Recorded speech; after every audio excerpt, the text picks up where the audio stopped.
একবার কল্পনা করুন তো আপনার বাসার রান্নাঘরে পড়ে আছে একটা পুরনো অ্যালুমিনিয়াম হাঁড়ি। তলার অংশ পুড়ে কালো, হাতল ভাঙা, কোথাও ডেন্ট, কোথাও ফাটল। আপনি হয়তো ভাবছেন এটার আর কোনো প্রয়োজন নেই, এটা এখন শুধু স্ক্র্যাপ বা ভাঙাড়ি। কিন্তু আপনি কি জানেন এই ফেলে দেওয়া হাঁড়িটাই কয়েক সপ্তাহের মধ্যে আবার নতুন হয়ে ফিরে আসতে পারে, একদম চকচকে মসৃণ শক্তপোক্ত রান্নার পাত্র হয়ে। আজ আমরা দেখাবো ফেলে দেওয়া লাখ লাখ অ্যালুমিনিয়াম পট কিভাবে পাকিস্তানের বিশাল রিসাইক্লিং কারখানায় নতুন জীবন পায়। এটা শুধু একটা শিল্প না, এটা আধুনিক পুনর্ব্যবহারের এক অসাধারণ গল্প। সবকিছুর শুরু হয় শহরের অলিগলি থেকে।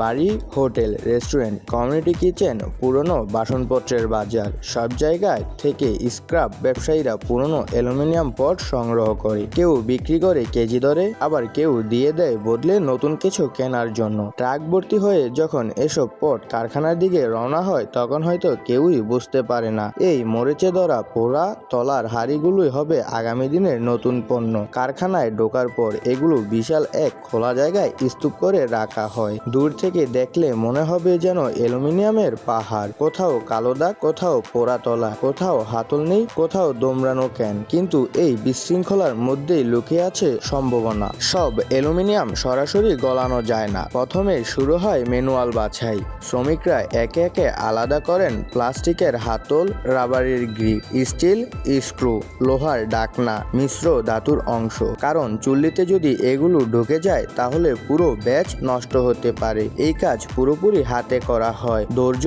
অভিজ্ঞতা আর সতর্কতা, এই তিনটাই এখানে সবচেয়ে গুরুত্বপূর্ণ। এবার শুরু হয় সবচেয়ে নাটকীয় ধাপ, গলানো। বিশাল ইন্ডাস্ট্রিয়াল ফার্নেস, চুল্লির তাপমাত্রা 660 ডিগ্রি সেলসিয়াসের উপরে। পুরনো পটগুলো ভেঙে টুকরো করে চুল্লিতে ঢোকানো হয়। সাথে দেওয়া হয় আগের ব্যাচের কাটিং স্ক্র্যাপ। ধীরে ধীরে ধাতু নরম হতে থাকে, তারপর গলতে শুরু করে। চুল্লির ভেতরে তখন দেখা যায় লাল গলিত অ্যালুমিনিয়াম, যেন আগুনের নদী। এই সময় ধাতুর উপরে ভেসে ওঠা ময়লা ও অক্সাইড, এটাকে বলা হয় স্লাগ। বিশেষ যন্ত্র দিয়ে এই স্লাগ তুলে ফেলা হয়, কারণ বিশুদ্ধ ধাতুই ভালো পাত্রের ভিত্তি। এই অ্যালুমিনিয়াম খুব নরম হলে পাত্রগুলো বেঁকে যাবে, আবার খুব শক্ত হলে ফেটে যাবে। তাই ধাতুর নমনীয়তা পরীক্ষা করা হয়। প্রয়োজনে সামান্য ম্যাগনেসিয়াম বা অন্য উপাদান যোগ করা হয়। সব ঠিক থাকলে গলিত অ্যালুমিনিয়াম ডালা হয় স্টিলের ছাঁচে। এক একটা ব্লকের ওজন প্রায় 3 থেকে 3.5 কেজি। এগুলো দেখতে সাদামাটা ব্লকের মতো, কিন্তু এখান থেকে শুরু হয় নতুন যাত্রা। এখন এই ব্লকগুলো পাঠানো হয় রোলিং মিলে। বিশাল রোলারের মাঝে দিয়ে ব্লকগুলো পিষে পাতলা করা হয়। বারবার রোলারের নিচ দিয়ে যেতে যেতে এগুলো হয়ে যায় পাতলা শীট। মিলিমিটার লেভেল নিয়ন্ত্রণ করা হয় পুরুত্ব, কারণ পাত্রের মান নির্ভর করে এই পুরুত্বের উপর।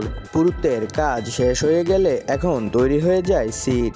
এই সিটগুলো প্রথমে 4 কোণা করে কাটা হয়, তারপর আরেকটা মেশিনে গোল করে কাটা হয়। এরপর প্রতিটি গোল সিটে তেল লাগানো হয়। এই তেলের কাজ প্রেস মেশিনে আটকে না যাওয়া। উচ্চচাপের প্রেস মেশিনে ঢুকতে এক মুহূর্তে সিট বদলে যায় পাত্রের আকারে। একটা ফ্ল্যাট সিট হয়ে যায় গভীর হাঁড়ি। এখনো কাজ শেষ নয়। অতিরিক্ত ধাতু কাটা হয়, কিনারা ঠিক করা হয়, পৃষ্ঠ মিশ্রণ করা হয়। তারপর এই পাত্রগুলো পালিশ করা হয়। কোথাও চকচকে ফিনিশ, আবার কোথাও ম্যাট লুক দেওয়া হয়। কিছু পাত্রে বিশেষ কোটিং দেওয়া হয়। ফিনিশের কাজ শেষ হয়ে গেলে এবার লাগানো হয় হাতল। অ্যালুমিনিয়াম, স্টিল বা তাপ সহনশীল প্লাস্টিক স্ক্রু দিয়ে শক্ত করে আটকানো হয়। ঢাকনা থাকলে সেটাও ফিট করা হয়। আবার কিছু কারখানায় গলিত অ্যালুমিনিয়াম সরাসরি ছাঁচে ঢেলে পাত্র তৈরি করা হয়। ঠান্ডা হলে ছাঁচ খুলে বের হয় আধা তৈরি পাত্র। তারপর কাটিং, গ্রেডিং ও পালিশ, এই পদ্ধতিতে ভারী ও শক্ত পাত্র তৈরি করা হয়। সবশেষে এই নতুন চকচকে পাত্রগুলো প্যাকেট হয়ে বাজারে যায়। আপনি যখন নতুন হাঁড়ি কিনছেন হয়তো জানেন না এটা একসময় ছিল কারো ফেলে দেওয়া পোড়া হাঁড়ি।